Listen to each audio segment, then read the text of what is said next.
अंतर पे तो हमें एक भी दिन नजर नहीं आए। रांची में जब स्टूडेंट्स 20 तारीख को हमारे ऊपर जो हिंसा हुई थी तो वहाँ पे प्रोटेस्ट कर रहे थे। रांची में बार बार पेपर लीक के खिलाफ उसके समर्थन में छात्रों ने बार बार प्रोटेस्ट किए।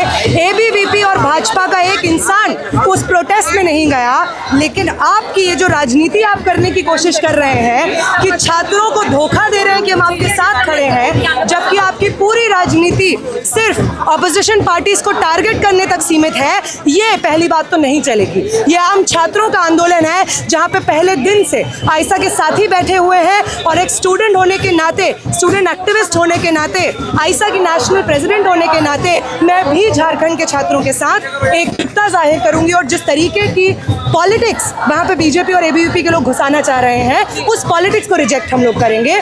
और दूसरा, स्टूडेंट्स का, वहाँ के कॉमन स्टूडेंट्स जो इतनी मेहनत से पढ़ते हैं, जिनके परिवार इतना अपना पेट काट करके उनको पढ़ाई करवाते हैं ताकि सरकारी एग्ज़ाम क्रैक हो जाए तो इकोनॉमिक सोशल मोबिलिटी हो जाएगी, हमारे परिवार का भविष्य सुधर जाएगा, बच्चों का भविष्य सुधर जाएगा। उन तमाम परिवारों और उन तमाम स्टूडेंट्स के भविष्य के अरमानों के सपनों के ऊपर पानी फेरने वाली बात है। और वो तमाम ऑपोजिशन पार्टीज जो हमारे स्टूडेंट मूवमेंट के साथ समर्थन में उतरी, उनकी जिम्मेदारी है कि जो सिस्टम भाजपा ने सेंटर में क्रिएट किया हुआ है, जिन राज्यों में वो शासन में है, उन राज्यों में छात्रों के अरमानों का इस तरीके से कत्ल ना हो। जो स्टूडेंट मूवमेंट्स उभरते हैं, डेमोक्रेटिक तरीके से ऑपोजिशन के पार्टीज उनको हैंडल करें, उनकी डिमांड्स को सुने, उनसे मिले और उनके इश्यूज को रिजॉल्व करें। नेहा, अभी अगर हमें पॉलिटिक्स का डिफरेंस क्रिएट करना है, ये दिखाना है कि वी आर ऑल यूनाइटेड, हम सब एक हैं भाजपा को हराने में, तो उस आइडिया को, उस लड़ाई को सिर्फ ऐसा नहीं दिखना होगा कि भाजपा के खिलाफ हम लड़ेंगे। अपने राज्यों में जहाँ पे जो अपने राज्य शासित राज्य, ऑपोजिशन पार्टियों शासित राज्य है, वहाँ पे एक बेहतर एग्जाम्पल सेट करना होगा जहाँ पे छात्रों की बातें सुनी जाती हैं, जहाँ नफरत की राजनीति नहीं होती है, जहाँ पे बंटवारे की राजनीति नहीं। नेहा, दिल्ली विश्वविद्यालय में आज आंदोलन क्यों? आज़ादी वाले लोग चाहिए, ऐसा वहाँ पर कह रहे हैं। क्या आपने बोला? मैंने कहा कि आज दिल्ली विश्वविद्यालय में क्या कर रहे हैं आप लोग? आंदोलन कर रहे हैं, और अगर कर रहे हैं तो अब किसके खिलाफ है? बहुत सिंपल सी बात है, वो एजुकेशन सिस्टम को करेक्ट करने का, सुचारू करने का मूवमेंट जो इस देश भर में चल रहा था पिछले कुछ दिनों में, धर्मेंद्र प्रधान के इस्तीफे से वो इंश्योर नहीं हो जाता है कि एजुकेशन सिस्टम दुरुस्त हो जाए। इस लड़ाई को हमें अपने कॉलेजेस, अपने यूनिवर्सिटीज़, अपने शहरों में लेकर के जाना होगा। वहाँ पे जो मुद्दे हैं उनको मजबूत करना होगा।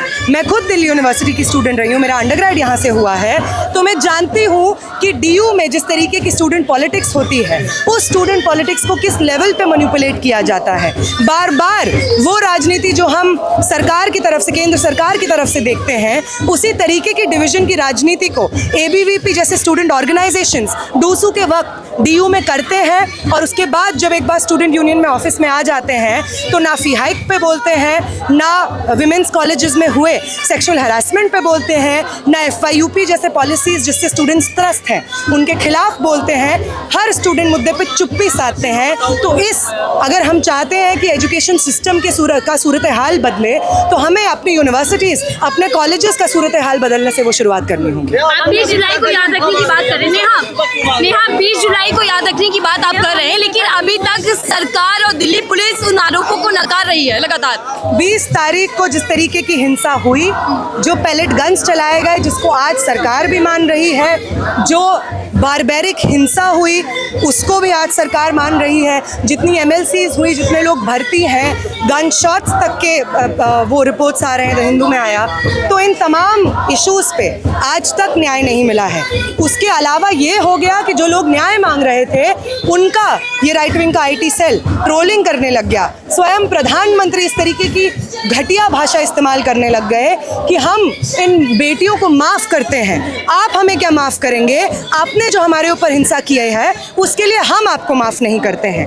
तो वो चीज़ कि आप पहले तो हिंसा करते हैं, उसकी जवाबदेही नहीं देते हैं, और जो लोग न्याय की बात कर रहे होते हैं उन लोगों को आप ऑनलाइन, आपका IT सेल, संघ का इकोसिस्टम हरास करने लगता है।